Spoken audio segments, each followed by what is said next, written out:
બોલો કાંઠા ઘર માની જે। ભૃગુપુરમાં એક ડોસી રહે, ડોસીનું નામ જમના ડોસી। ડોસીને 2 દીકરા, 2 ખાધે પીધે સુખી, પણ ડોસી દીકરાથી જુદી રહે અને ધર્મ ધ્યાન કરે, કથા કીર્તન કરે, કોઈને ખવડાવીને ખાય એવો સત્યો જીવ। અધિક માસ આવતા જમના ડોસીએ વ્રત લીધા, સાથે નાની વહુએ પણ વ્રત લીધું। સાસુ વહુ નદીએ નાહવા જાય, કાંઠાગોરની વાર્તા સાંભળીને એકટાણા કરે। આ જોઈને મોટી વહુ મોં મચકોડે, પૈસાદાર બાપની દીકરી એટલે લાડમાં છકી ગયેલી, ધર્મને ધતિંગ કહે, એકટાણાનું અપમાન કરે અને ભજનને ભાંડે। વળી રૂપાળી બહુ એટલે જમીનથી વેત ઊંચી ચાલે, જ્યારે નાની વહુ બિચારી ગરીબ ઘરની, નાનપણથી ધર્મના સંસ્કાર મળેલા, સાવ ભોળી, પારકાના દુઃખે દુઃખી થનારી। એને વિચાર આવે કે અધિક માસનું વ્રત જેઠાણી કરે તો એને ભગવાન ફળે।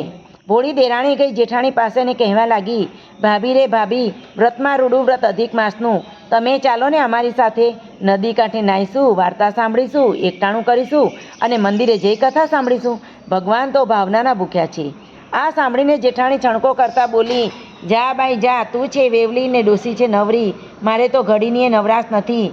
કરમ ફૂટે એ કાંઠા ગોર પૂજે, મારે તો લીલા લહેર છે। મારે તો ધણી પેઢીએથી આવે, પુત્ર નિશાળેથી આવે, દીકરી સાસરેથી આવે, વહુ પિયરથી આવે। મારે તો 32 ભોજન 33 શાક, કપાળે ટીકો ને કાંખમાં કીકો, ઝૂલતું પારણું ને ગમ્મર વલોણું, ખળબળતી ખીચડી ને સુવાવડી દીકરી, તમ તમારે રહો ભૂખ્યા અને બાંધો પુણ્યના પોટલા। જેઠાણીનું આવું અભિમાન જોઈ બિચારી દેરાણી તો ગળગળી થઈ ગઈ। ભગવાનનું અપમાન ભક્તથી છે સહન થાય? એ તો ગઈ સાસુ પાસે, ત્યારે સાસુમાં બોલ્યા, કરે એ ભરે ને વાવે એ લણે, એના કર્યા એ ભોગવશે। સાસુ વહુ તો પાછા ધર્મ ધ્યાનમાં લાગી ગયા। આ બાજુ અભિમાની જેઠાણી પર કાંઠાગોરમાં કોપાયમાન થયા। ક્રોધ પ્રગટ્યો અમાપ કે કાંઠાગોરે દીધો શ્રાપ, પતિ પેઢીએથી ન આવ્યો, દીકરો નિશાળેથી ન આવ્યો, દીકરીના સાસરિયા કોપ્યા, સીમના ઢોર સીમમાં જ રહ્યા, જ્યાં સુખની છોડ ઉડતી હતી ત્યાં કાગડા રોવા લાગ્યા। અભિમાની જેઠાણીના તો ગાત્ર ગળી ગયા। સુખમાં સાંભળે સોનું અને દુઃખમાં સાંભળે રામ। જેઠાણી તો ગઈ દેરાણી પાસે, રડતા રડતા કાળા કેરની વાર્તા કરી। દેરાણી એને છૂકણી સૂંઘતા સાસુ પાસે લઈ ગયા। જેઠાણી તો લાકડીની જેમ ડોસીના પગમાં પડી ગઈ। માડી રે માડી, મારે તો ધણી ગયો ને દીકરો ગયો, ઢોર ગયા ને ઢાંખર ગયા, સવડા નાખું તો અવળા પડે છે, માટે માર્ગ ચિંધો, તમે કહો એ માર્ગે હાલીશ। ત્યારે સાસુ બોલ્યા, વહુ રે વહુ, તે કાંઠાગોરને ગાળો દીધી એનો આ પ્રતાપ છે। કાંઠાગોર રીઝે તો રાજ દે ને ખીજાય તો ખેદાન મેદાન કરે, છૂટવું હોય તો પૂર્ણ પુરુષોત્તમ માસનું વ્રત કર।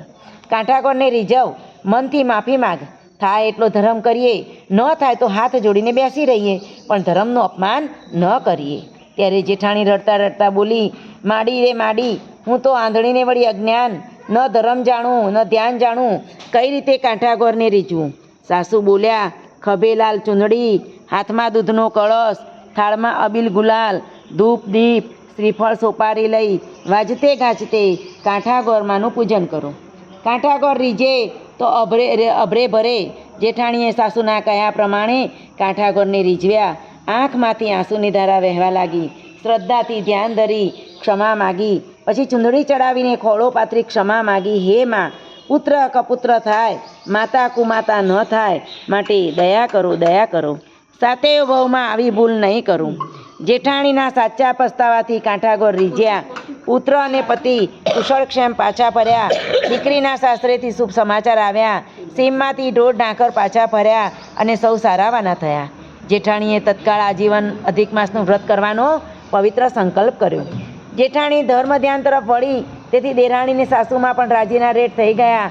હે કાંઠાગોરમાં, તમે જેવા જેઠાણીને ફળ્યા, નાની વહુ અને સાસુને ફળ્યા, તેવા વ્રત કરનાર સૌને ફળજો। કાંઠાગોરની કૃપા થકી સુખ સમૃદ્ધિ છલકાય, ગોર પાપથી મુક્તિ મળે, પરલોકે મોક્ષ થાય। બોલો કાંઠાગોર માની જય।